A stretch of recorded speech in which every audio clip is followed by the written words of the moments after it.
You're listening to the Bird Dog Babe podcast with my mom, Courtney Bastion.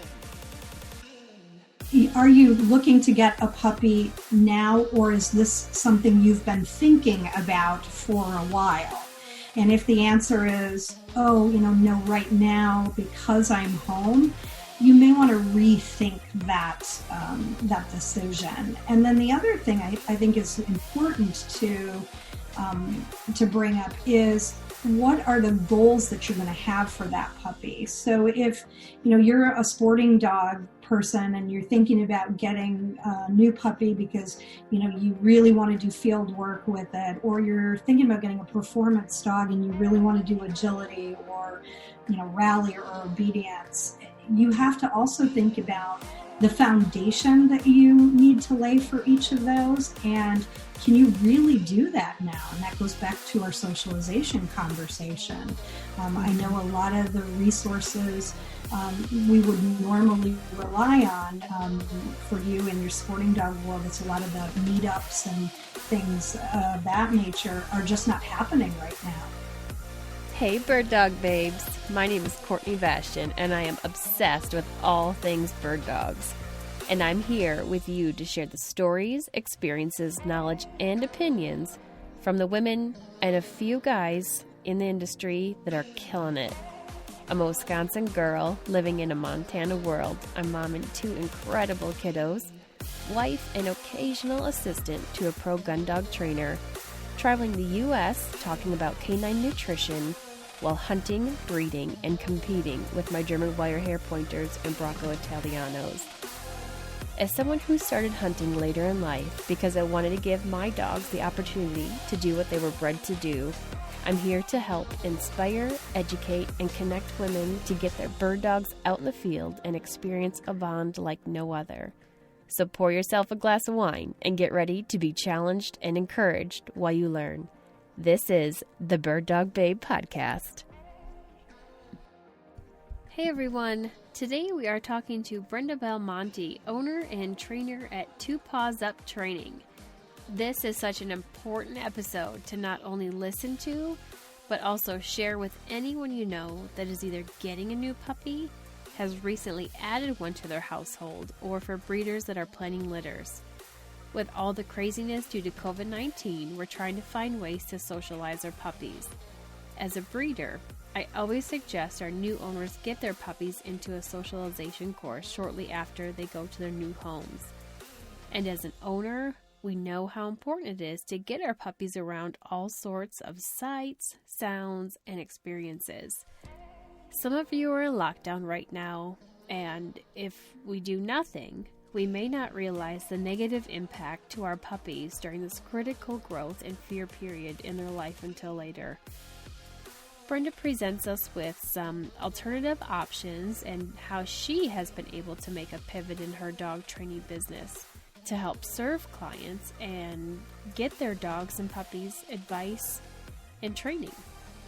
I'm a big advocate that there's more than one way to train a dog, and Brenda shares some new and refreshing approaches.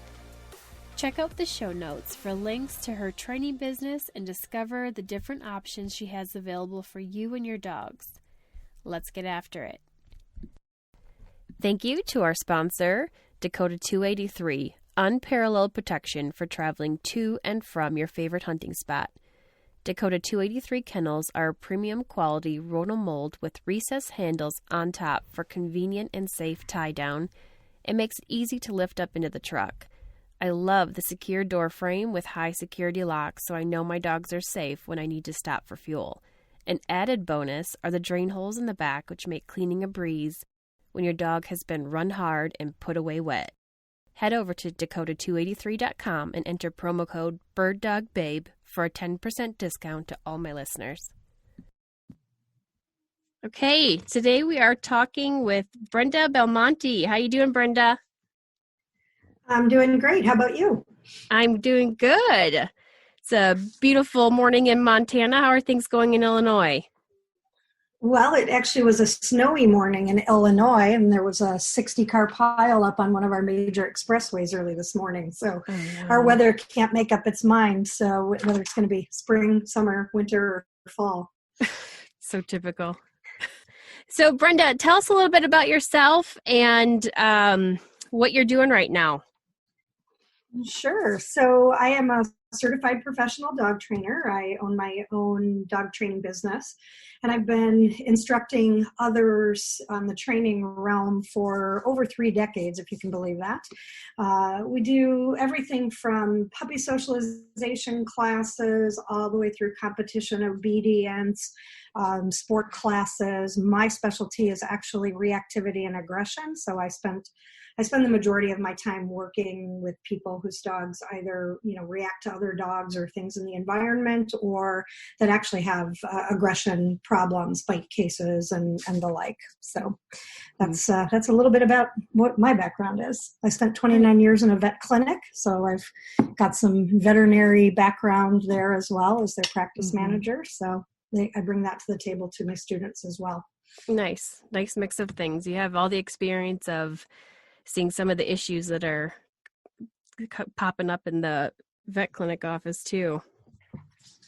Yes, and medical aspects impact behavior. So I think it's important if we're discussing behavior or we're looking at how to create good behavior, we also realize that there can be some things that we don't think about on that side that impact behavior. So I think that brings a nice platform, to help people with. Right. And your training business that you have right now, that the name of that is Two Paws Up? Yep, Two Paws Up Dog Training, correct. Okay. So a reason I wanted to have you on here today is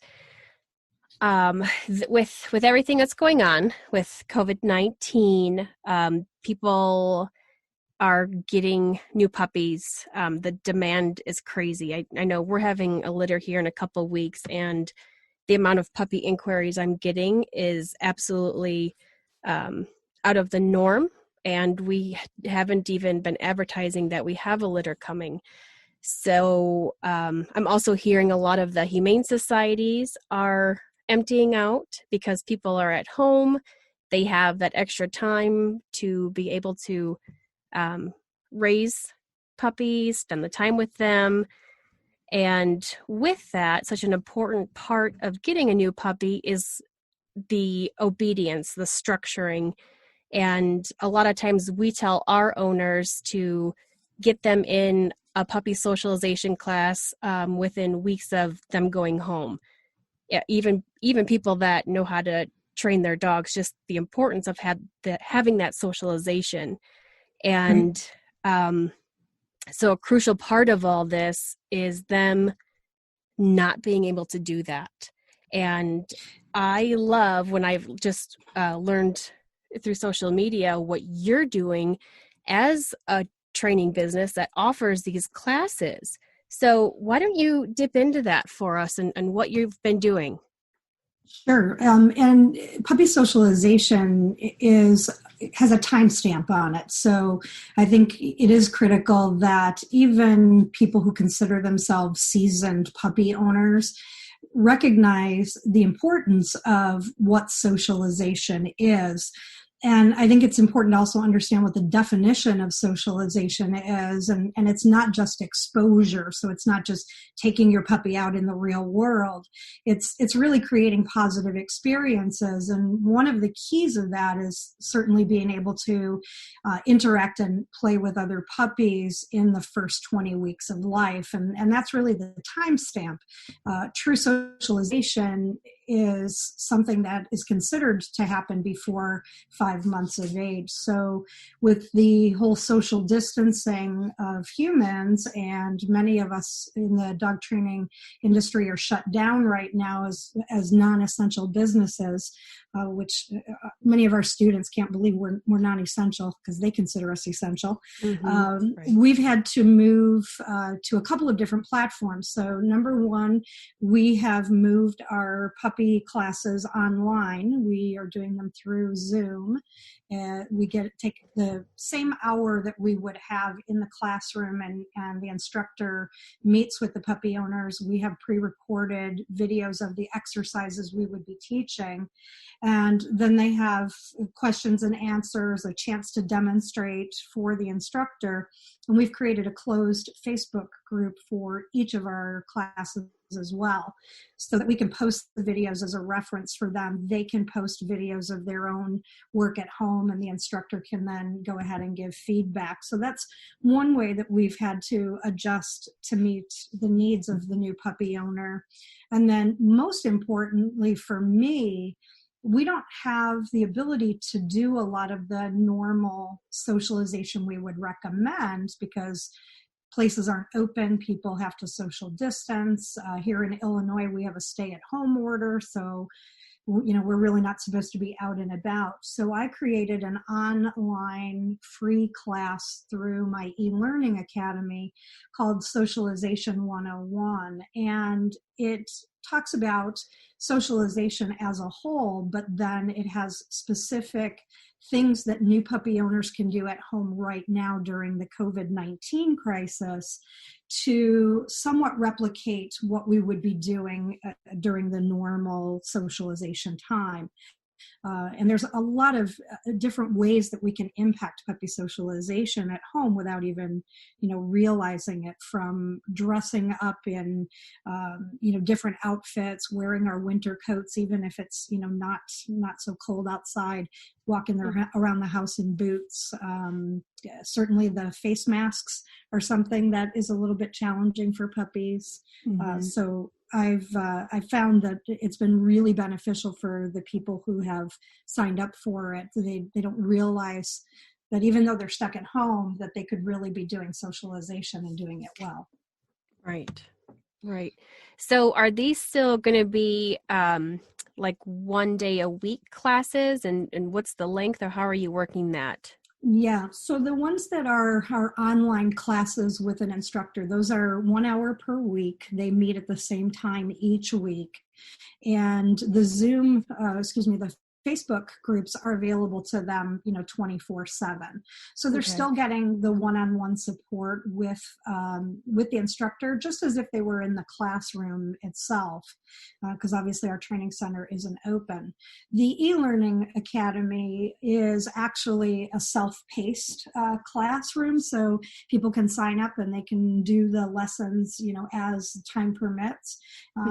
Certainly there's support through the comments section, and my email is in there as well, so people can reach out to me for support should they find that they have questions or need further support than the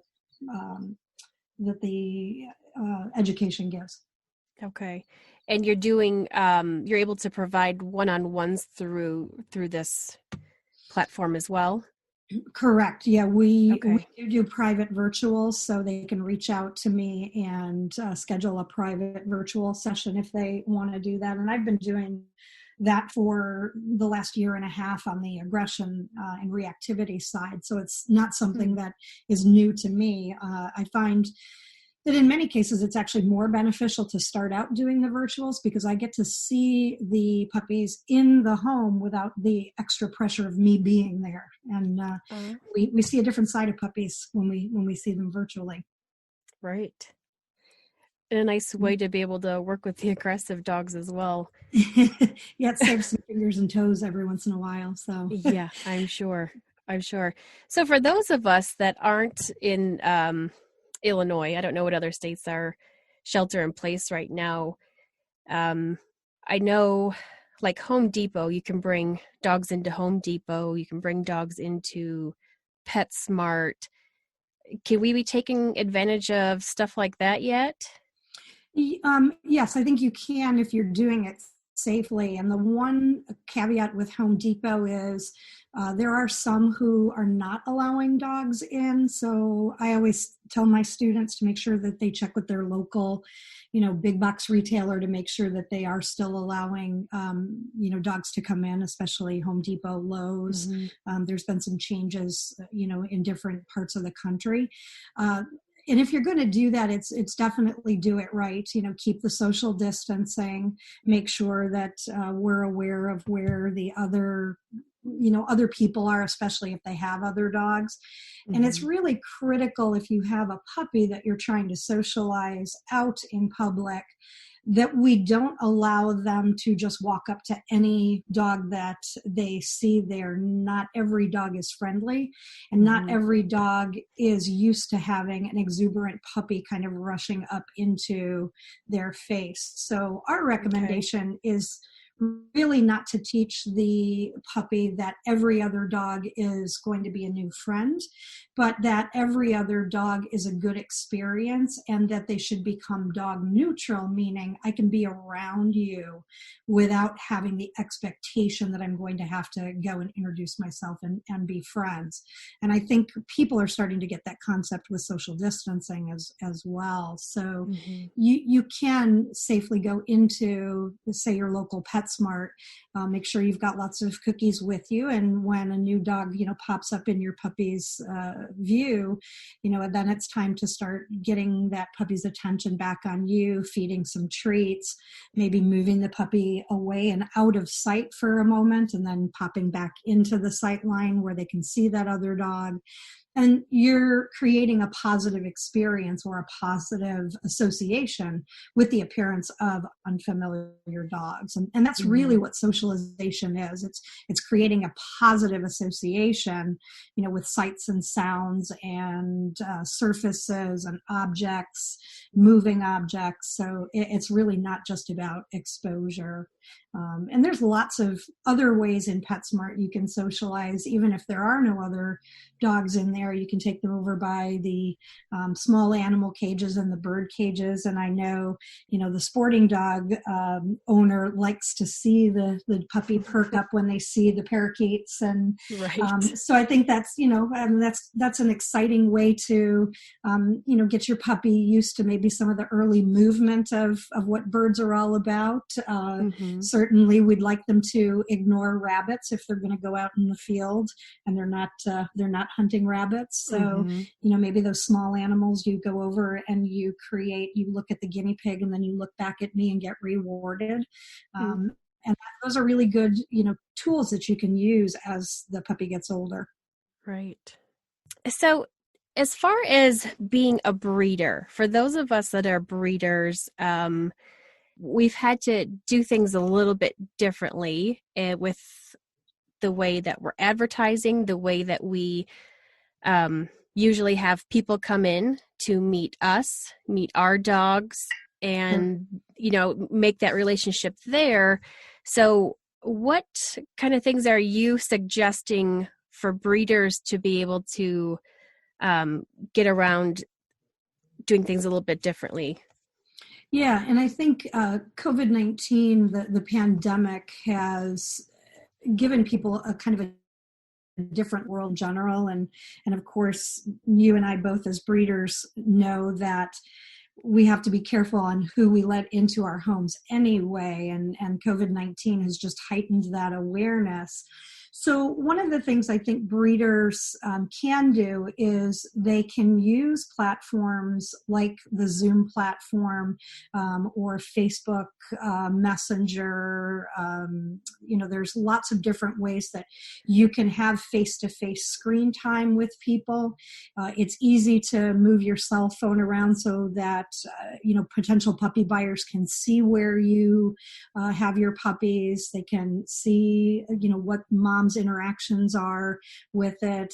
Where I would normally have my new puppy buyers or prospective puppy buyers coming over around 4 weeks of age, we really can't do that right now. So I think it's important, if we're, a reputable source, to allow our potential puppy buyers to still have that glimpse into what it looks like, in our homes for how we're raising our puppies. Is our home clean?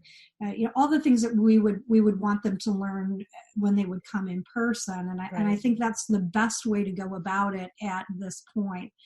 course, it's a personal decision whether you're comfortable allowing, somebody that you don't know into your home. If you are, I would follow the recommended guidelines of the CDC and make sure everybody's got masks, and you may want them to wear gloves. It's your house, so protect yourself from this as best you can. And the face masks are really to protect people around you. So it's designed to hold in the virus if you are an asymptomatic carrier.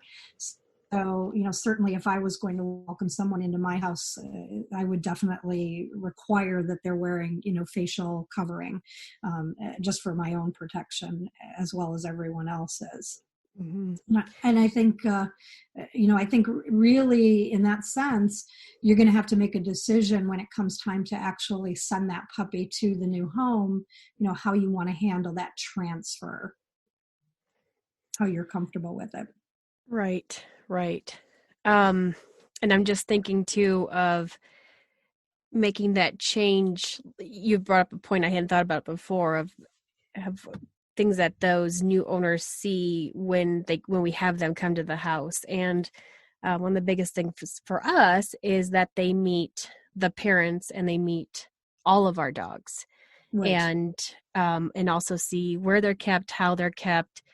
So it's just beyond, moving the camera from the whelping box, showing the mom puppies in the setup, to be able to showing all of it. Because when we have people come over, we want their hands on the dogs, because we like to explain the difference in coats, a lot of just important breed aspects. So I guess if there's just got to be an interesting way to be able to do this all through Zoom or FaceTime, to be able to go through those things. Yeah, absolutely. And, you and I had talked before the podcast started about how many of us are not really adept at all of the technology, but we've had to adapt to it very, very quickly. And you can get very creative in how you show things.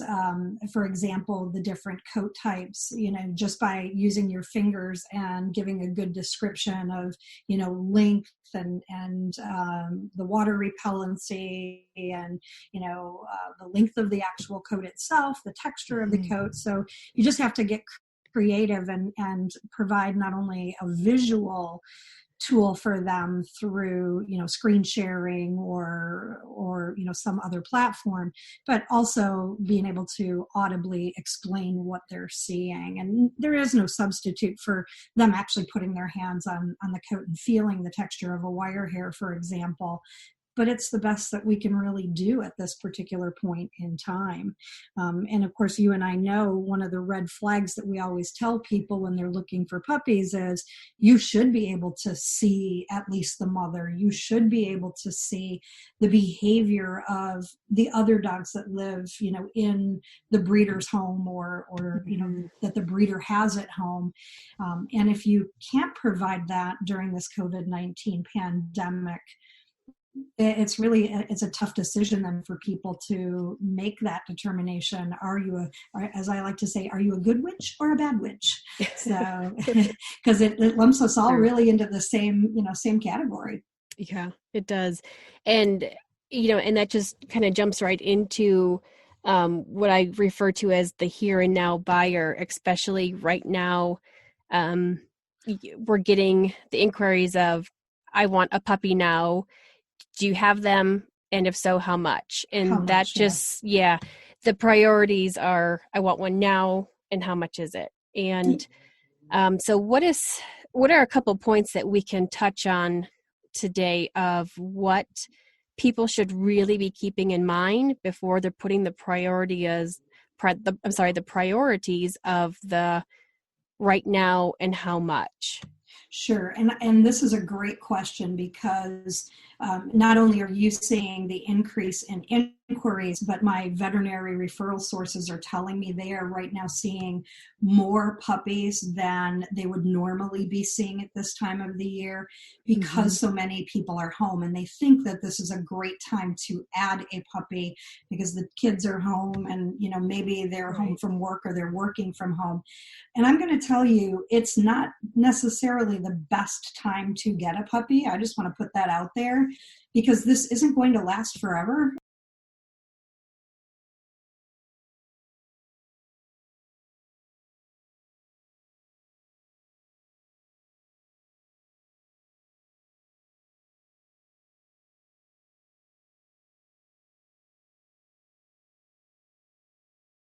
And you have to be thinking about if at the end of April, for example, in Illinois, we may have life going somewhat back to a normal routine, what you're going to do with that puppy at that point in time if, you know, you have to go back to work for 8 or 9 hours. So I think you have to prioritize if you're thinking about getting a puppy right now or you're a breeder who is getting those phone calls. I think you have to ask a couple of questions. And number one is, are you looking to get a puppy now, or is this something you've been thinking about for a while? And if the answer is, oh, you know, no, right now because I'm home, you may want to rethink that decision. And then the other thing I think is important to bring up is, what are the goals that you're going to have for that puppy? So if, you know, you're a sporting dog person and you're thinking about getting a new puppy because, you know, you really want to do field work with it, or you're thinking about getting a performance dog and you really want to do agility or, you know, rally or obedience, you have to also think about the foundation that you need to lay for each of those. And can you really do that now? And that goes back to our socialization conversation. I know a lot of the resources we would normally rely on for you in your sporting dog world. It's a lot of the meetups and things of that nature are just not happening right now. So can you provide that really solid foundation that you're going to need for whatever your goals are for that puppy? And the reality is, on the pet side, we're a throwaway society. I'm involved in a local animal shelter here, and we had a litter of puppies come into our program just before this all hit. We had to make the decision to rehome them during COVID. So, you know, we went through that. How do we get these people to the foster home safely? And we've already had one puppy returned after a week because they didn't realize how much time this puppy was going to require, and they're both working from home. So you really have to think about, is this the best time, you know, to sell that person this puppy, or if you're looking, is this really the best time for you to get a puppy? Right. And I think a lot of times with sporting breeds in general, there is a tendency for anxiety because they are bred to be so heightened for the field. And I know we had one incident where a puppy went to a family where the mother was a teacher, and that puppy came to them right when summer had started. So she was home all day, every day with the puppy. It went everywhere. And then when school started was the first time it had seen a crate. So we're talking, what's a summer break? 2 months? Yeah, 3 months, 2 to 3 months. Sure. 2 to 3 months. And so then we started getting the phone call of, has crate anxiety. Right. So, and I think, you know, the time right now is going to be probably similar to the teacher syndrome. Sure. Yeah, absolutely. Because we're all home. You hit a really good point. We tend to see a lot of the sporting puppies in our training center. We get a lot of Vizsla, we get a lot of pointers, German short-haired pointers. We tend to get owners who think that because they they have this desire at some point to go out hunting, maybe once every 2 or 3 years, that's the right breed for them. And it isn't, frankly.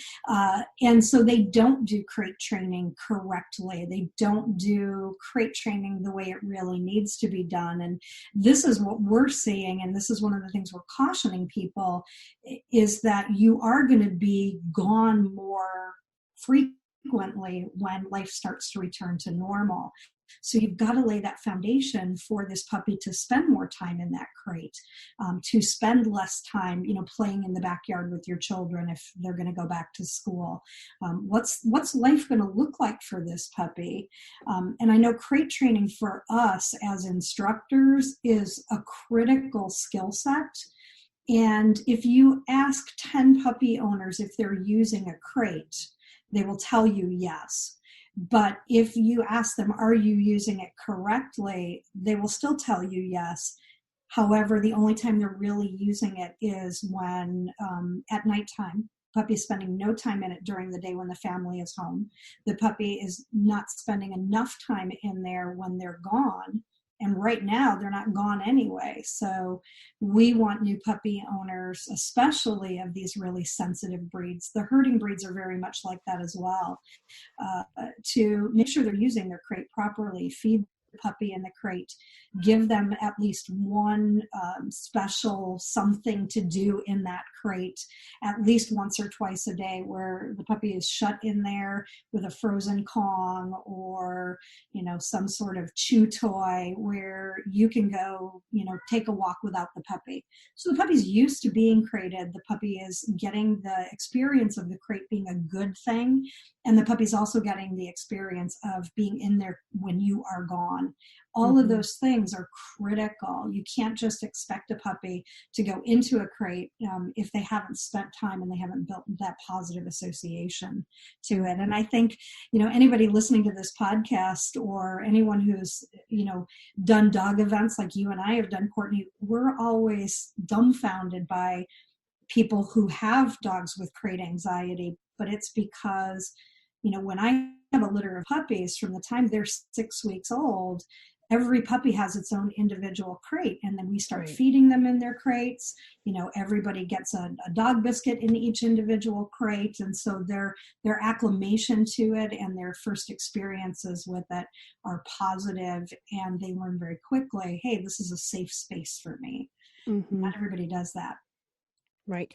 And so I just want to touch on when you had said using the crate correctly, and you said, so in the crate every night, all night, I think that there's a lot of importance there because we get excited to have a new puppy to sleep in bed with us. Yes. Oh, as do the kids. Spend an hour. Yeah, we can spend an hour on that topic alone. Yeah. So should we just leave it at don't do that? Yeah, don't do that. So yeah, they do have to earn their way, and okay, we won't get into it. Because I think both you and I, Courtney, probably have dogs that sleep in bed with us at night. Yep. And I'm not by any means saying dogs should never be allowed in your bed. I'm not in that camp. However, I do have specific rules for when dogs are allowed to make that transition into the bed, and it's a personal choice. Right. And so there are specific rules. Puppies can't follow those rules. They just are not physically able to do it from, the house training aspect, if nothing else. So, right. And I think that goes with one of the ways of just putting them in their place in your pack of your house, where establishing yourself as an alpha, that they don't sleep where the alpha sleeps. Yeah, and I don't teach based on dominance theory. So dogs are not truly what we would consider a pack animal. I know there's been a lot of discussion on that and a lot of research done, but they are social creatures that follow a social hierarchy, as humans do. Humans are a social species, but we're not a pack animal, and we're not a herd animal. So yes, there are specific, every puppy should have very concrete, specific rules that they must follow. And it's up to the human to decide what those rules are going to be.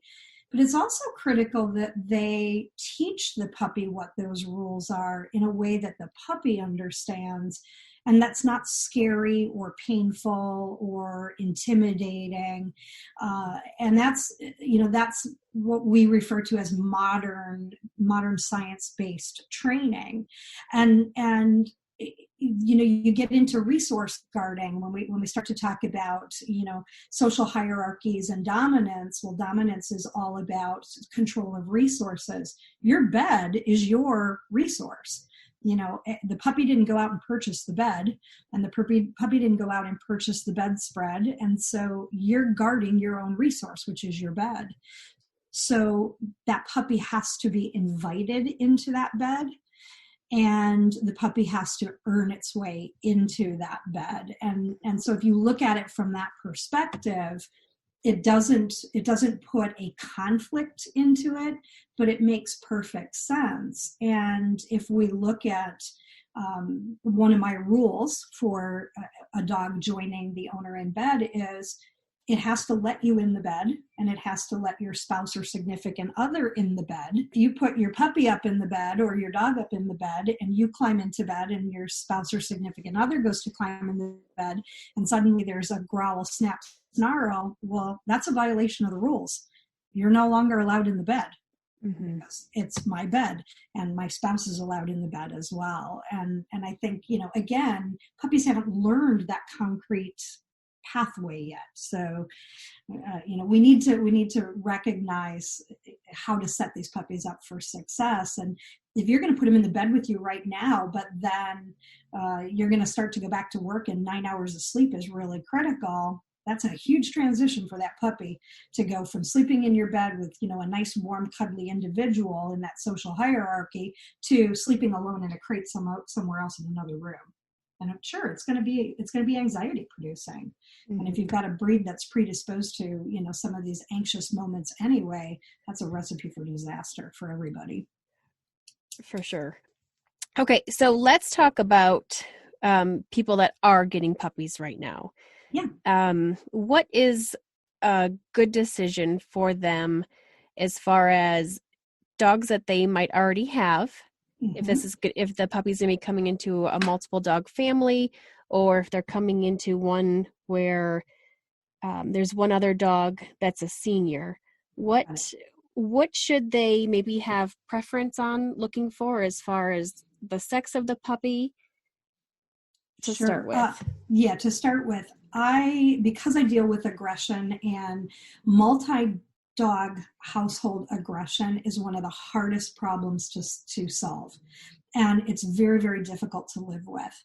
So my preference is always, and my recommendation is always, to go with the opposite sex of the dog who's already currently living in the household. I think it just sets it up for less challenges. I am not a huge fan of male households, typically. And I'm even a lesser fan of female households, typically, because those have been, by and large, the most difficult cases to solve. And I know there are other people who deal with behavior and aggression that agree with me on that point. And I'm not saying you can't have, two females in a household that don't get along, and you can't have two males in a household that don't get along. It's just that those same sex problems, if they arise, they tend to be more difficult to solve. So I'm always a big fan of having, two of the opposite sex in a household.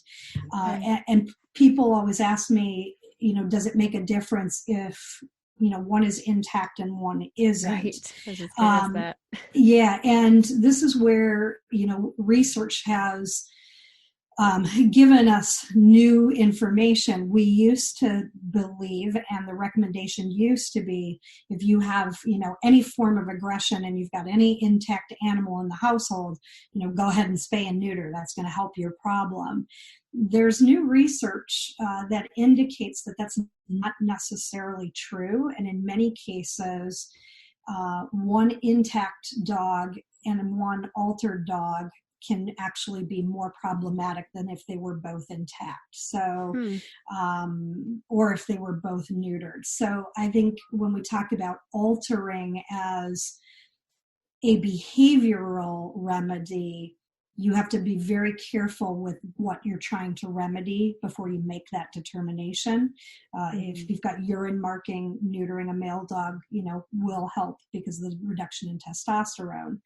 But if you've got, a neutered male and you bring another neutered male into the household, those two are not always going to have more conflict-based issues than if they were both neutered. So I no longer make that recommendation unless there are some other reasons I believe hormones are a part of whatever conflict is happening.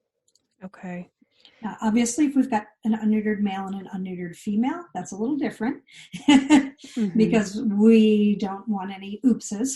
Right. Yeah. So that begs the discussion of what that is all about.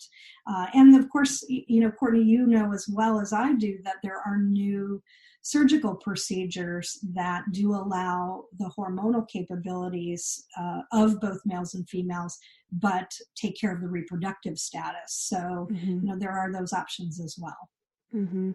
Right. What about the proper way to introduce a puppy to your other dogs in the house? Talk about location.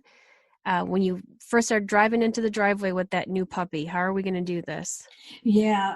And there's, I think the biggest mistake people make is just allowing this puppy to rush right up to the resident dog or allowing the resident dog to just bum rush this puppy on its own property. What we have to remember is when we bring a new puppy home, it's a very, very stressful event. And it's particularly important if you have a senior dog at home or if you have a dog that has any orthopedic or medical challenges that we do the introduction correctly.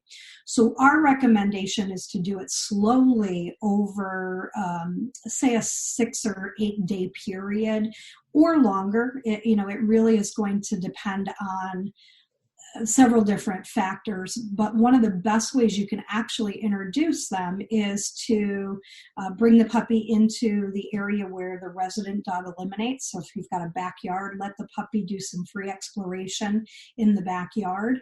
Let the puppy urinate. They typically have to after you bring them home in that car ride.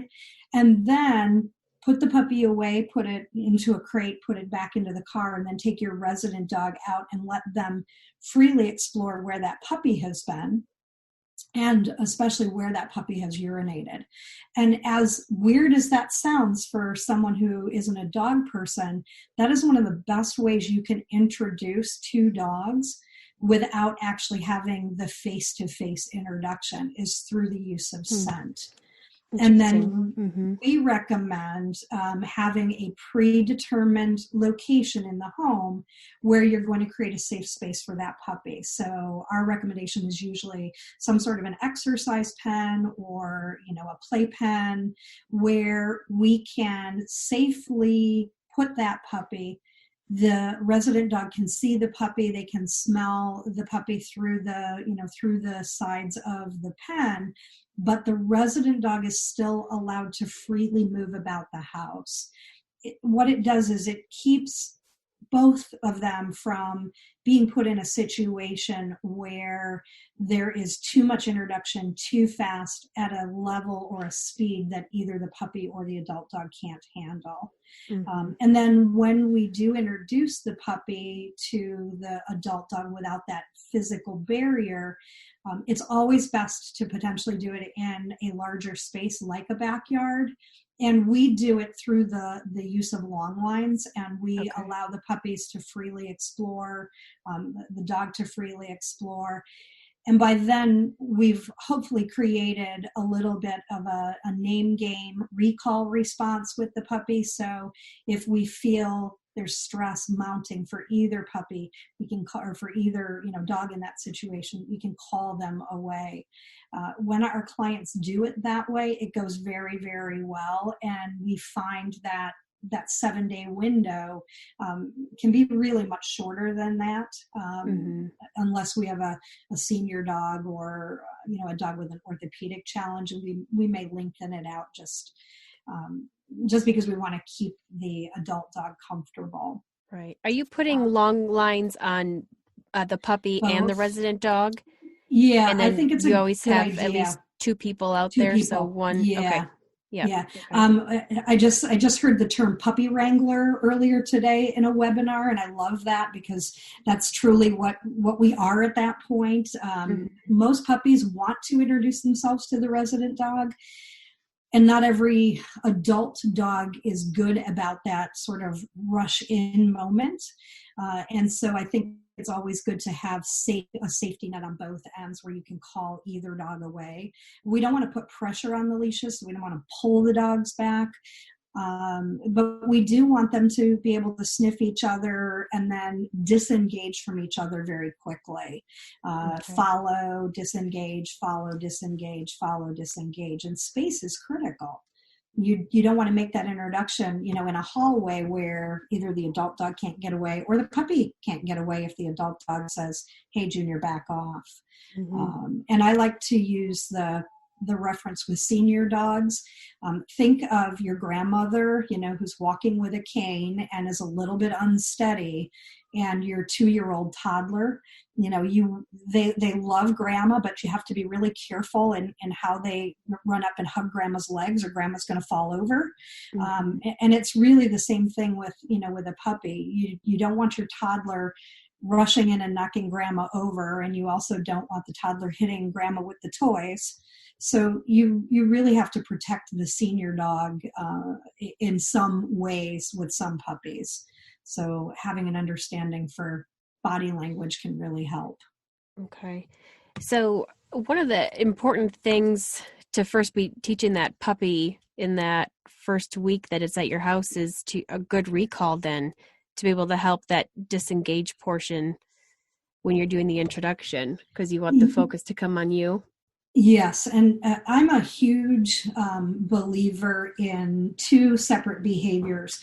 And when I teach, especially to new puppy students, I don't teach initially the common behaviors most owners think of. So I don't teach sit. Sit to me, I can add that later on. I don't teach down. I can do that later on. They're really good skills. Puppies need them, don't get me wrong. But I teach focus and follow. So those 2 skill sets. I want a puppy to follow me wherever I go, even if I have other, dogs in the household, because if a puppy is willing to follow you, your recalls become much easier. And you're not going to be able to get that follow if you can't get focus. So I spend a lot of time just working on what we call the name game. And I spend a lot of time working on just eye contact or reorientation, those 2 skill sets. Okay. And I spend really the first week that a puppy joins my household just working on those behaviors. And you'd be amazed, especially down the road, when you are working these dogs, either in performance or in the field. You're not going to dummy down, hereditary behaviors. You're not going to have a bird dog that it doesn't want to look for birds because they're too busy looking at you. That's hereditary. But you do have a dog who understands how cooperation works, and it's much easier to train these dogs because cooperation is already there. You don't have this dog that's just off doing his own thing. So yeah, you just took that thought right from me. You said it, because when you're saying teach it to follow, I keep thinking in my head is, no, I want a dog that's independent. I want one that's going out there, that has that drive, that's finding the birds and isn't going to be on my boots when we're hunting. So right. Are you saying that this is not going to be a crossover with that then? Yeah, in my experience, I have not seen that happen. If the dog has good skills that are bred into it, and certainly, your dogs are the perfect example of that. They've got the drive, they've got the determination. You are not going to get the dog that then turns that off because you have a cookie in your pocket. And the big thing that you want is a dog that can be independent. And independence for most puppies is something we create through teaching good socialization and learning and confidence. So it's very strange to find an independent dog that is fearful, for example. Most fearful dogs are not going to be independent. They're going to be too afraid to be independent. So you build that confidence up. And by building that cooperative relationship, it allows you to really build that dog's confidence. And, I have a performance dog, albeit not a bird dog, but she does great doing, agility and learning to move away from me, even though in the rally world, in the obedience world, she sticks to me like glue. So independence is created from confidence, and confidence is created from that relationship and allowing the dog to explore on its own and being comfortable enough to explore on its own. Okay. So I have not found that to be the case. When I have seen bird dogs, for example, Vizslas come to mind because we see a lot of Vizsla, that are hesitant to move away from the owner. It isn't because the owner has spent so much time working on focus. It's because they didn't build the confidence and the dog is too afraid to move away from the owner. Okay. Think about how much time you spend building your puppy's confidence and doing it that way. Okay. So it's a different way to look at it. Right. Let's touch on the person that wants to get two puppies at the same time, whether it be from the same litter or different litters. Littermate syndrome, we call it. Yeah. Yeah, bad idea. I call it double trouble. We see this all the time. And when someone approaches me and says, I'm thinking about getting two puppies at the same time, what are your thoughts? I run a question by them. Why do you want two puppies? And the answer that we typically hear is because I want them to have a buddy, or I want them to have a brother or a sister, or I want them to have a playmate. All three of those are the wrong answer, because what that tells me is you are getting one puppy because you want a puppy in your life, but you don't have time to do what it's going to take care of the needs of that puppy. So you're going to get a second puppy as a surrogate for you for companionship and for attention. And that is true. That is going to happen. But if you don't separate those puppies and you don't spend individual time working on skill sets for both puppies individually, what you wind up with is one puppy that has two heads, 8 legs, and 2 tails. And house training two puppies at the same time is exceptionally difficult. House training one puppy can be tough for most people. House training two puppies is a whole different ballgame because of the activity level of both. Right. So we strongly caution against it, and we strongly we strongly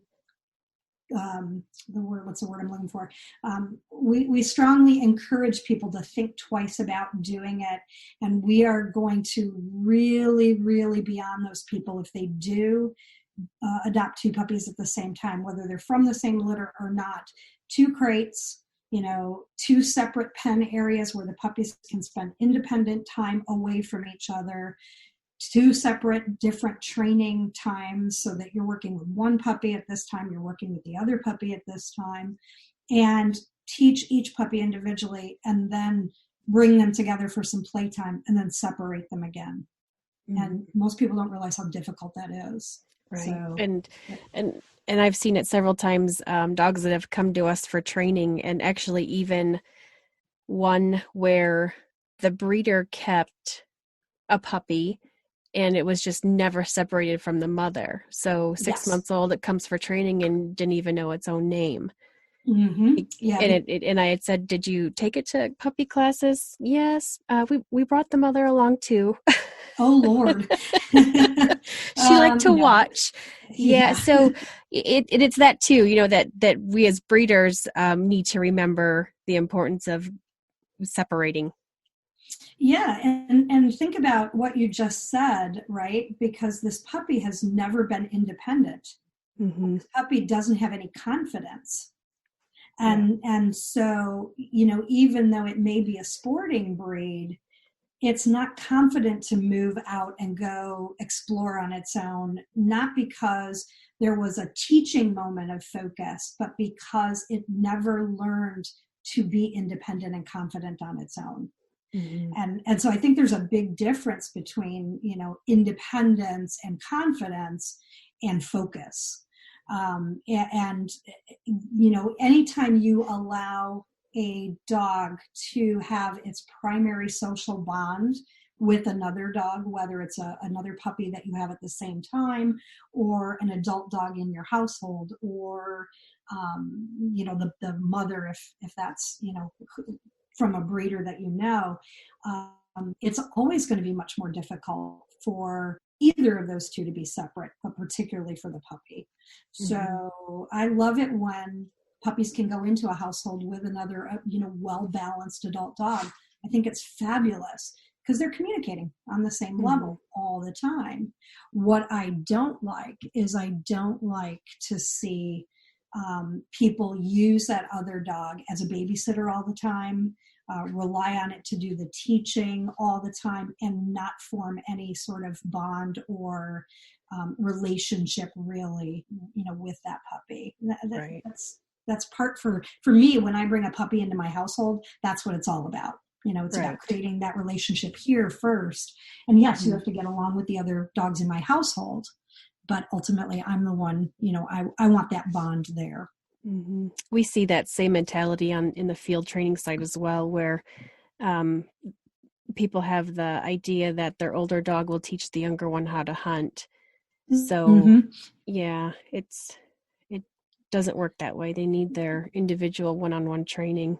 Absolutely, because they're two completely different dogs. And, you will get some modeling after, the adult dog in the household, or some copycat behavior. Mm-hmm. That doesn't mean they're going to learn everything that they need to know, whether it's field training or just being a good house dog. I find that they pick up the bad habits more easily than they pick up the good habits. So I don't know if that's true, in your experience with field training, but yeah, absolutely. Yeah, they pick up the bad habits first. So. Yep, they do. And a lot of times with the pointing breeds at least, they'll rush in on the other dog's point. Mm-hmm. So yeah. Hi, what are you doing? Yeah, that's bird. I'm on it. Got it. What are you doing just standing there? Yeah, absolutely. Yeah. No, that's not what we want. Back to the multiple dog household. So, after we've had that introduction, sometimes it goes smoothly, sometimes it doesn't. How, are there just some households where the dogs are never gonna mesh? Yeah, we do see that. I would say we see that most often in situations where we have a resident adult dog and we try to bring in another resident adult dog, usually of the same sex. I think we tend to see it more often in that scenario than we do with a puppy.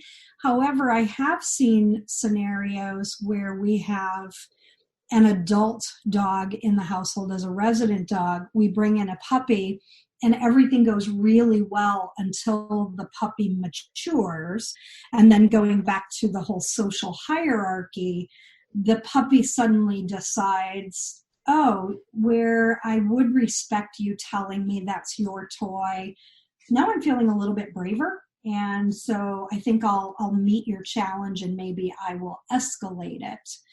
So if we have a scenario like that, and we have repetitive battles over resources, that tends to lend itself to a household that will remain in turmoil, or two dogs that eventually just can't even stand each other. Mm-hmm. So we do have to be mindful of, specific resources in a household in a multi-dog situation.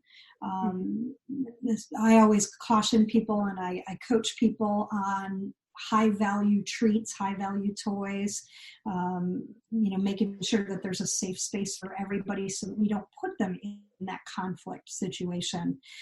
And if you have a dog, a resident dog, for example, that is always the dog who wants that preferred resource first, whether it's a toy or access to the yard, or they want to be the first one out of the truck, you make sure that you're recognizing that, and that you're taking steps to make sure that the other dog in the household can respect that, or that you create a positive association in that moment. Okay. Maybe you redirect the older dog as the second dog comes out of the truck, or you redirect the older dog as it's outside by tossing a handful of cookies one direction, and you walk the other dog in the opposite direction to create some space. When you get intra-dog aggression in a household, it can be really tough. Those are the toughest cases that most of us deal with.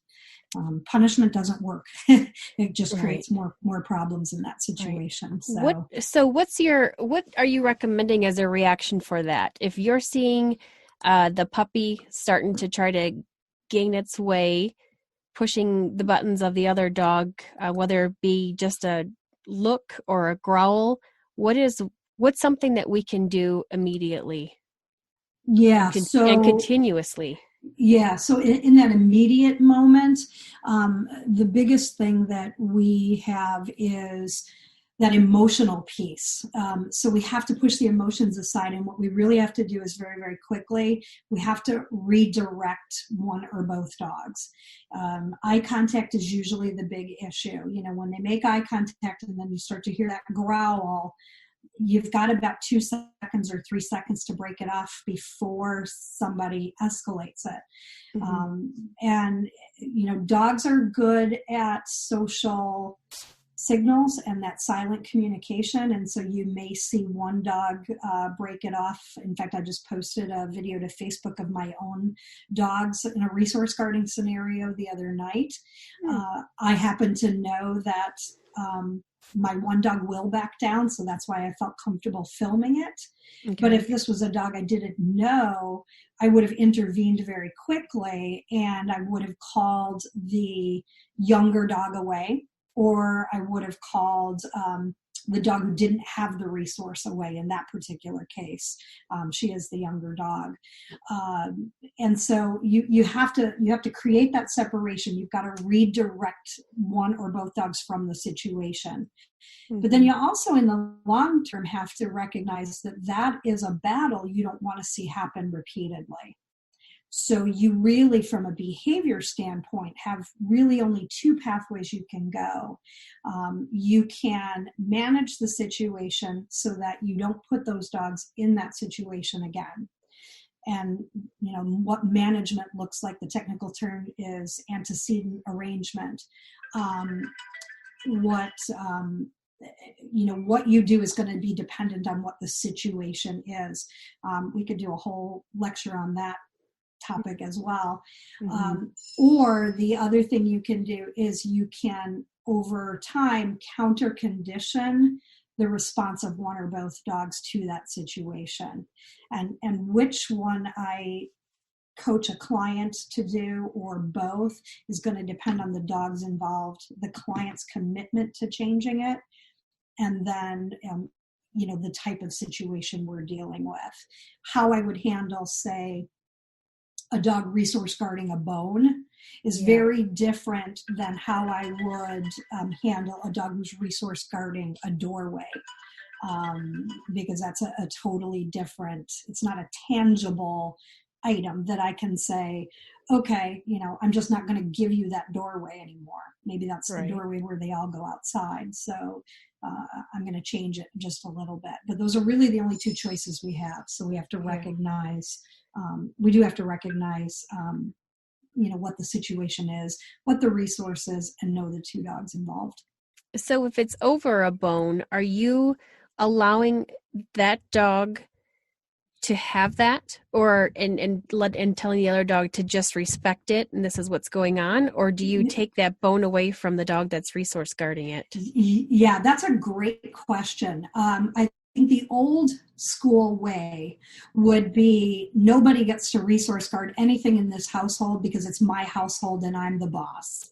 Right. So that's the old thought process. And I know there are still a lot of trainers that believe that, and there are a lot of trainers that still do that. And I'm not going to say it's wrong, because I could do that in my household. However, the studies have shown us that when we then intervene and create a conflict between us and that particular dog who is resource guarding, we can create more problems down the road. So the way I would handle it is, I'm going to give you a mantra that we use a lot is, it depends. If it is a household where there are children present, and I'm worried that someone's going to get into the middle of a scrap, I am basically going to say, you have two choices in that matter. Number one, you don't give that type of bone unless both dogs are separated. Everybody gets that bone when they're all in their crates or when they're in different locations. I would also recommend in most situations that rather than just walk over and take that bone away from that dog, you trade that dog for that bone and then take it away from him so that you have reduced the conflict between those two dogs in that moment. Because typically you have a heightened level of arousal on one or both dogs at that point. Right. And by doing that trade, you're going to lower that level of arousal. Our mantra is hands give, they don't take away. So I can exchange that bone for, say, a dog biscuit. And so now what I've done is I've redirected that dog. The other side of that is if I have a young puppy, so let's say I have a 3-month-old puppy or a 4-month-old puppy, and I have a resident dog, an adult dog who is guarding a bone, and that puppy is standing 5 or 6 feet away, and the dog is very appropriate in saying, I am going to, lip lift and give you a little gerbil, and I'm holding that bone. And that puppy doesn't respect it, I'm going to call that puppy away, because that is a communication tool that puppy needs to learn to read to keep itself safe in the future. So I want to make sure that I do that, and I want to make sure that I'm puppy in that moment. You need to respect that, and I'm going to back that adult dog up in that moment. If you think about it, if the puppy learns to respect that, we're never going to have a conflict later on. So that's the reason I don't choose to adopt that I am the boss method, because I want my dogs to respect that communication as they get older. And in the end, I have a much calmer household with those types of resources. And that's why I felt confident I could actually video it, because I knew it wasn't going to escalate, because I know that my dogs have learned to recognize the signals that naturally occur between them. Right. I like your line of hands give, they don't take. Yeah. And that actually works really well field-wise is when you have a dog that doesn't want to bring the bird back to you to be able to have something else to give to them right away, give them reason to come back. Yeah, and if you think about dogs in the field, especially when we talk about honoring, there's a respect that has to develop there to honor, the other dog. And so you're creating that same philosophy, you're just using it in a little different situation in the household. And if dogs in their social hierarchy, if you study dogs that are feral dogs, the feral dog populations of the world. They typically live in these loose social hierarchical groups. They intermingle, so they don't truly pack like a wolf pack would do. Mm-hmm. And that's how they learn to respect each other's resources, is through those communication signals. So I allow those things to happen naturally, and to a point. I'm not going to allow a resident dog to injure a young puppy, for example. And when I was in the vet clinic, the scenario that we saw most often with severe trauma to young puppies, 13, 14 weeks and younger, were all situations where an adult dog had a valuable resource. There was no supervision, and the adult dog had never learned to communicate through those more subtle tools. So when the puppy approached, they just attacked and injured the puppy severely. So you definitely want some development of those in a multi-dog household. Right. And something, and I don't know if this happens in your household or if it's just mine, but for those of us that are traveling on the weekends with some dogs, whether it be half of the dogs or one or two, when we bring them back, they're coming back to the house with all these new smells on them. And it's almost like every time we have to do another reintroduction of everybody. Exactly. Yeah. And when William moved out here a couple months before the kids and I did, he had half of the dogs in Montana and I had half in Wisconsin, and we had to go through it. It almost seemed like tenfold of the reintroduction of everybody. Yeah, absolutely. And that's where having a space outside can really be beneficial. So you're not crowding everybody into a small space.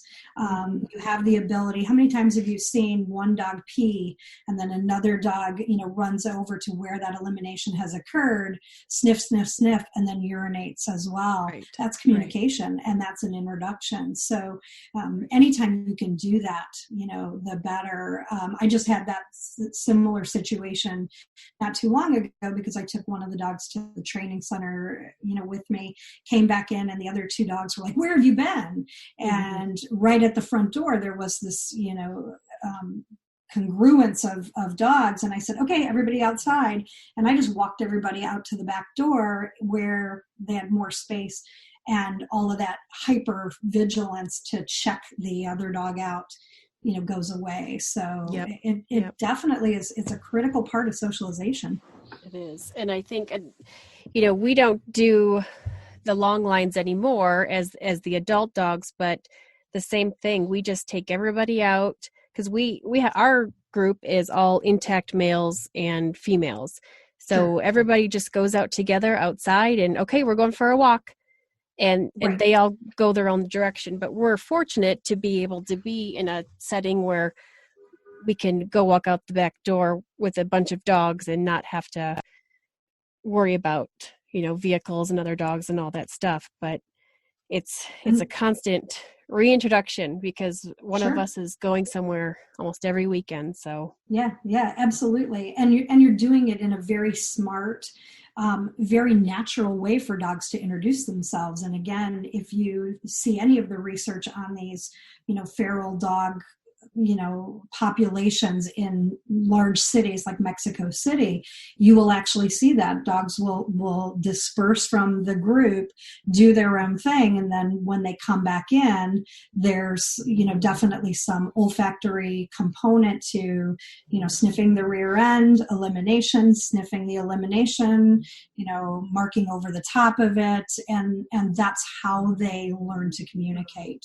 And all of that communication stems from what you allow your puppy to do in those first 5 to 6 months of age, which is why the COVID-19 crisis it's going to give us some new challenges, and we're not going to know the ramifications of this until 6 months out from a dog behavior side. It's something that's going to be fascinating to watch develop.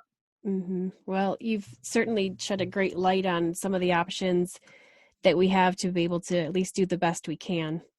Sure, what's absolutely. going on right now. And I really appreciate it. I know you have a busy schedule and appointments all day today, so I really appreciate you fitting me in for this. And I want to thank you for asking me. It's anytime I can educate, it's huge for me. So I appreciate the opportunity to be on your podcast. Yeah, you definitely taught me stuff. And like we were just talking before we started, we're both learning addicts. And so when you said you were reading research papers, I 100% believe it. You know your stuff.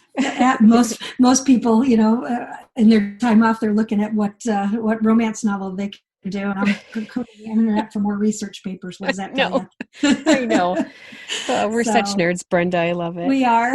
my whole library of how-tos. My husband's like, yes. So you should be making goat soap by now, and you should be doing this with all the books you have. I'll be your first goat soap customer because I love goat soap. So I actually had to breed my goat to get her in milk to produce goat soap, and then I never actually produced goat soap. So that book's available for anybody that would like it. Oh gosh! So thank you so much, Brenda. You are welcome. Tell us how we can find you and get in touch and get your classes on our schedule. Sure. So we have a website. It's www.2paws_up.com. We're on Facebook, so you can find us the @ 2 Paws Up Dog Training. We have an Instagram page, which is @2 Paws Up, D like David, T like Tom. And we're on Twitter, which is @2 Paws Up 2. Perfect. And I can put that in our show notes as well for people to make it even easier. Yay. Thank you, Brenda. You're awesome. You're welcome. Enjoy your day. Thank you so much for listening to another episode of the Bird Dog Babe podcast. I'm so grateful you chose to hit play today. If you enjoyed today's episode, please share it with your friends. Subscribe, rate, and review wherever you get your podcast. And if you want to show your love and support of this content, become one of my Patreon patrons. As a patron, you receive more discounts, content, or an insider to the Bird Dog Babe community. In addition, 2% goes towards conservation. If you want to learn more about this episode and others, head over to thebirddogbabe.com for show notes and discount codes from our sponsors. And follow me on Instagram @thebirddogbabe. If there's a topic you'd like me to get after, go to my website and fill out the contact form, because this show is for you. Until next time, Bird Dog Babes, keep them versatile.